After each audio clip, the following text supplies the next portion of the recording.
You're watching the station that works for you. Good Morning Maryland at 9. All right, we get to watch the best 12-year-olds in the world compete in the Annual Ripken World Series in Aberdenn. You're looking at a live shot down at the Inner Harbor. We're going to go north of the Inner Harbor up to Aberdenn, and here he is, Hall of Famer Cal. How are you, sir? Good to see you again. All right, how many years have we been doing this now?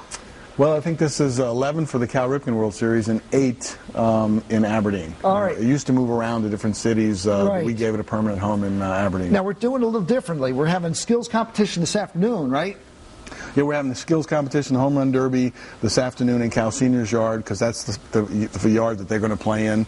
And then we're going to introduce them to the community, taking them over to the Ironbirds game, and present them to the crowd and the community, let them get a little cheers, but also we say thank you to the community for supporting this wonderful event. All right, who's the odds-on favorite this year?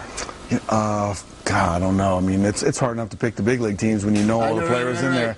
These the kids are coming in. The international teams always. Mexico historically has been the strong teams. Japan has been really, really good. Last year, a team from Tampa ended up winning, knocking them off. But we play 70-foot diamonds. We play all the same rules as the big league guys, and they execute at a very, very high level. That looked like a very successful suicide squeeze right there by the Maryland team last year. You know what? You got to come out and what? You're going to do the home run hitting tonight, you and Billy? Yeah, I'm going to swing a little bit just to warm up. There's nothing. Normally to warm up Billy. I can hit a ball over 260 foot. You think so? Yeah. There's nothing like seeing Cal sweat, taking swings one more time. Now, it is great. Sweat, you're right. You said sweat first. Hitting cars out there. Let me ask you this. Who is your best youth coach? Besides your dad, of course, but who was your best coach when you were growing up? Man, that's a hard question. Guy Putty Hill?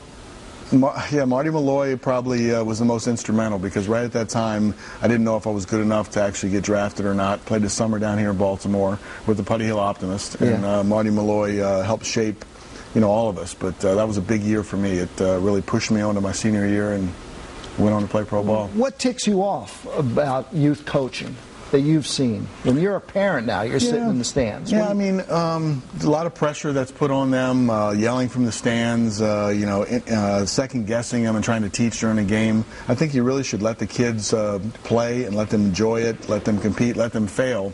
And if you want to give something in the form of constructive criticism, wait about 24 hours. Think about what you're going to say, present it to them when everyone's calm. But everybody wants to teach in the moment, and the kids are so emotionally high-strung at that time. They're not listening, and it turns out to be noise, and all it does is create pressure. And baseball's hard enough without creating any pressure from the coach or from the parent. I remember when my son was born, I asked your dad, I said, "Senior, what do I do here? Do I put a ball in his crib? Do I get him switch hitting by the age of 2? And he said, "Let him fall in love with the game first, then the teaching will come easy." Yeah, Dad didn't make Billy and I baseball players. He kind of allowed it to happen, and I think he loved the game the way he did. Put his work clothes on. We watched him. We saw the joy that Dad got out of it, and we wanted some of that. And so we did fall in love with the game. And the best that baseball can offer is up there in Aberdenn. Listen, you have the Iraqis in. You went to China. What one country in the world is really embracing baseball? Surprising you? Is there a country out there that's... I don't know. I mean, you're speaking of, I'm a special envoy for the States, so I go over and spread goodwill at different times.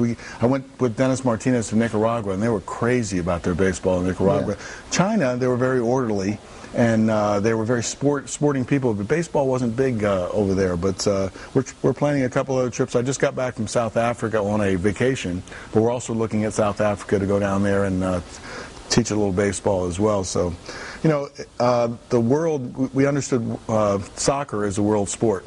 Baseball's growing. We're trying to make it work in other parts of the world. I saw Cal at the National. It was a big memorabilia convention that was held here in Baltimore. That was a coup for us to get it. Who was the first autograph you got?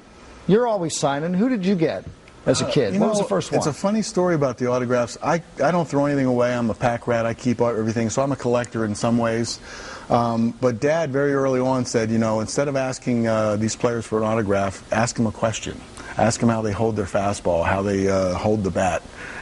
Use that 30 seconds or a minute that you might have for an autograph for something that you can take with you for a lifetime. So I wasn't an autograph collector. I do have Brooks Robinson's autograph, and I have Johnny Unitas's and the guys that I grew up, but it took a long time to get those. All right, well, listen, a lot of kids will be asking him a lot of questions, and this is going to be starting tonight. And listen, you got enough families, right, hosting kids, we're fine. The only real big thing I wanted to make was all the tickets are free. Yeah, that's right. All the tickets are free, but you do have to register for the final game, you go into CRWS, which is Cal Ripken World Series 2010.ripkenbaseball.com, or you can call 410-297-9292. They're free, but I would highly recommend registering and getting there earlier because it is a packed house, especially in the semifinal and the final game. Can I put a plug in for Herb FM Radio? Sure, absolutely. They're up there in Harford County, and Chris Heidel is going to be running it, and he's very excited. He's going to be broadcasting all the games online, so for the Cal Ripken World Series. Absolutely. Cal, see Thank you. you. All right.